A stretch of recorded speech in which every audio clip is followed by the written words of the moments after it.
Bonjour mesdames, bonjour mesdemoiselles, bonjour monsieur, bonjour à tous. Mon nom est Marius. Je suis là pour vous parler de perdu dans le système de vie à l'étranger. Si vivre chez soi est difficile et que vivre loin de sa terre natale est encore plus pénible que vivre chez soi, dans ce cas, vivre chez soi est mieux que vivre à l'étranger. Il est parfois difficile de vivre loin de sa terre natale, et surtout là où l'on est vu grandir. Parce qu'on peut trouver que le système financier est difficile à comprendre, beaucoup de personnes sont surfacturées, et que les relations interpersonnelles sont très compliquées à vivre.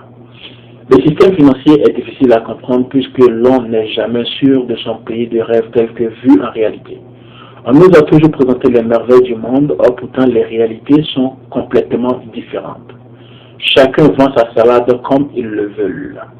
À la télé, dans les magazines et journaux, les images des modèles que l'on y voit donnent l'impression que la vie est belle et que tout est possible à avoir. Évidemment, ce qui provoque le désir en tout un chacun qui les voit de vouloir les avoir aussi. Basé sur ce qui a été vu à la télé ou dans les médias diffuseurs d'infos, ceux qui les voient pensent qu'ils peuvent aussi produire les outils financiers qui pourront les aider d'une façon ou d'une autre une fois à l'étranger, et qu'il est facile de comprendre le système financier de l'étranger comme vu dans les médias chez soi.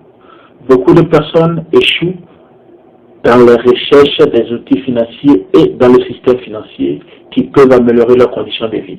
Par contre, il y en a qui arrivent à avoir du succès. Mais ceux qui arrivent à avoir du succès sont la plupart du temps les femmes.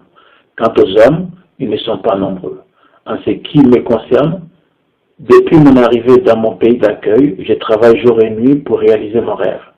Mais malheureusement, la compétition de la bureaucratie est tellement forte par ici que je n'ai toujours pas encore compris le système financier dans lequel je vis présentement.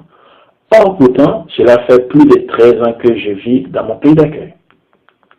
Il y a des personnes qui sont surfacturées, par contre, d'autres sont privilégiées lorsqu'ils vont faire des achats.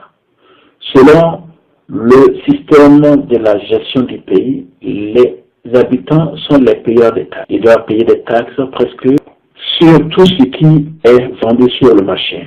Il est même très difficile d'avoir un rabais sur les marchandises que l'on veut acheter.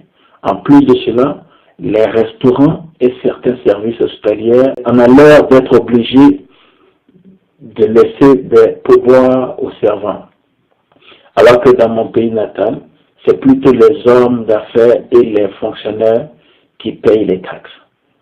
Vous pouvez même demander à le boutiquier d'avoir un rabais de plus de 50% sur la marchandise que vous voulez acheter. Il ne devait pas être maintenant difficile pour moi de comprendre pourquoi dit-on que l'avenir appartient à celui qui se lève tôt, puisque cela fait un bon moment que